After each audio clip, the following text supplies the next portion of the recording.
Alright, more unboxing. I pre-opened this one though. So, we have... No, it's already open. Intercooler pipes. Now, le distributeur. I bought this separate at the dealer. The right one, that's soft and not hard plastic.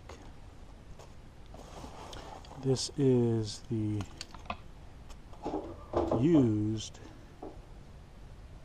distributor from eBay,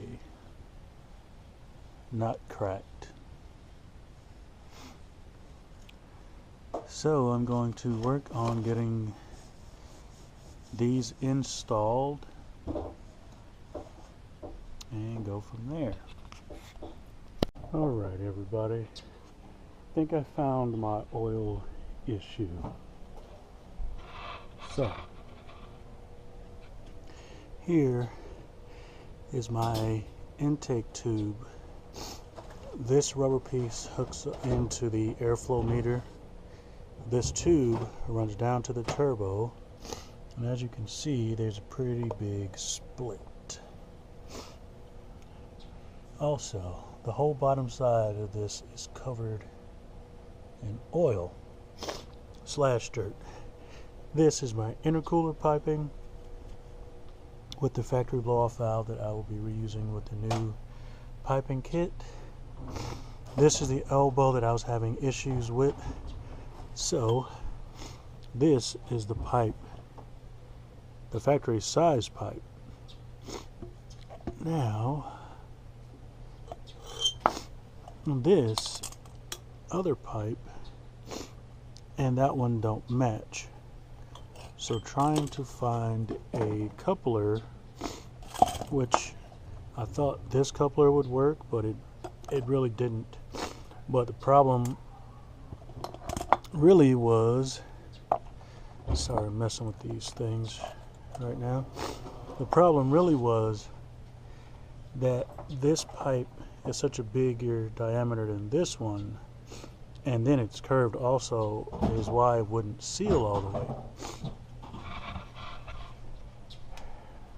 Obviously that'll be replaced with the new intercooler piping kit.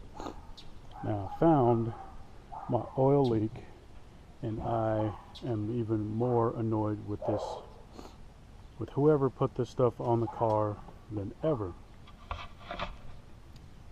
So if you look at this puddle of oil, it's kind of scary, right? And I'm going to show you where it came from. And I never thought this was possible.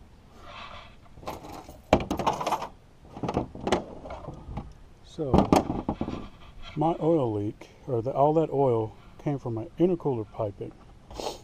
And if you look in there, there's still a little puddle. You can, here I'll have it come out some more. See that? And that's just what was left in there. So once I got that pipe off, which also it's covered, it's been leaking for years, I really wouldn't have suspected that much oil would be in the intercooler or in the piping. Now, if you look all the way down there, if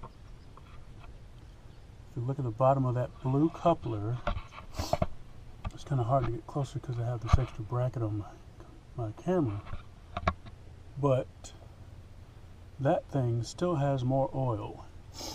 And when I took that pipe off, all this oil came pouring out of my intercooler.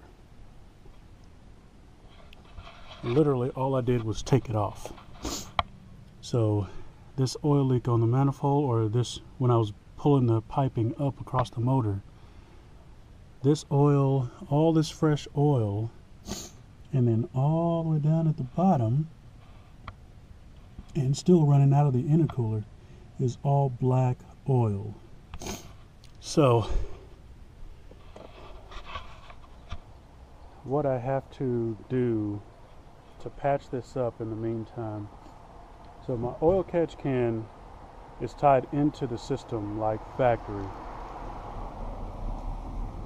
And I am thinking that my oil leak is so bad that I'm going to try and run it with the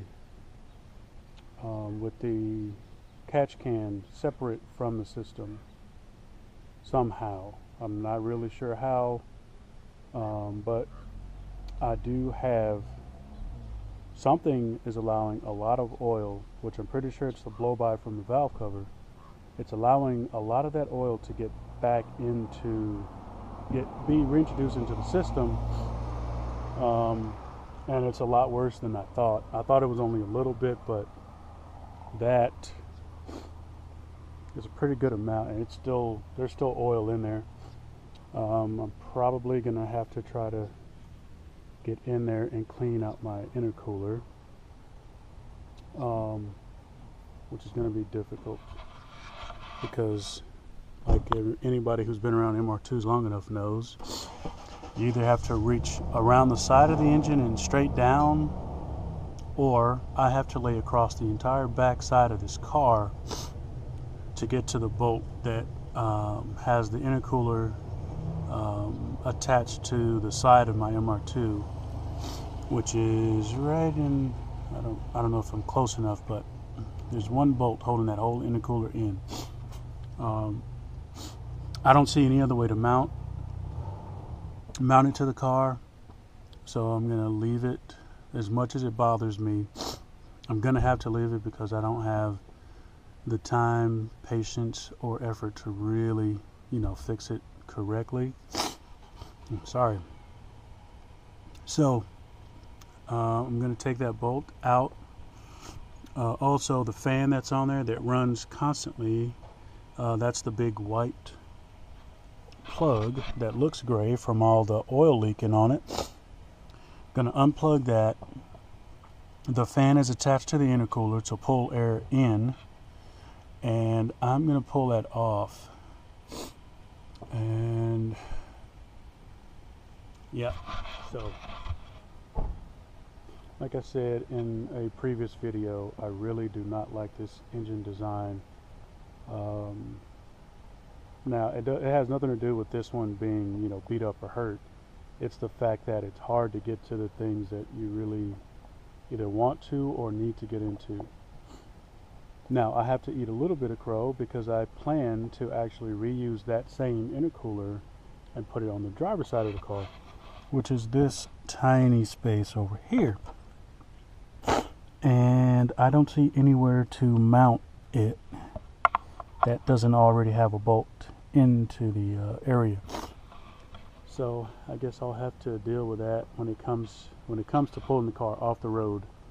And more than likely, and that'll be the first thing I do, is figure out how to mount the intercooler from that side to this side, because the K-Series will be turned in a way that the actual intake manifold will be reversed to this motor. So the throttle body will be right here, and the turbo will actually be sitting in this area facing out this way. So my plan will be to keep the intercooler piping short, not cut a hole in the firewall, and not have this long intercooler piping running into the trunk, which this car does still have a trunk, and then running back into the engine bay. What I'm going to do is mount the intercooler on this side. Sorry, I keep sniffing. I'm going to run the intercooler on this side, just have two short pipes, one going straight into the one coming from the turbo to the intercooler, mounted in this general area, and then the other short intercooler pipe going straight into the throttle body. Alright, so yeah, so I'm pretty mad about that oil leak, and definitely this system is being introduced with a lot of oil, and I'm pretty sure that it's from the valve cover PCV. So yeah, saga continues.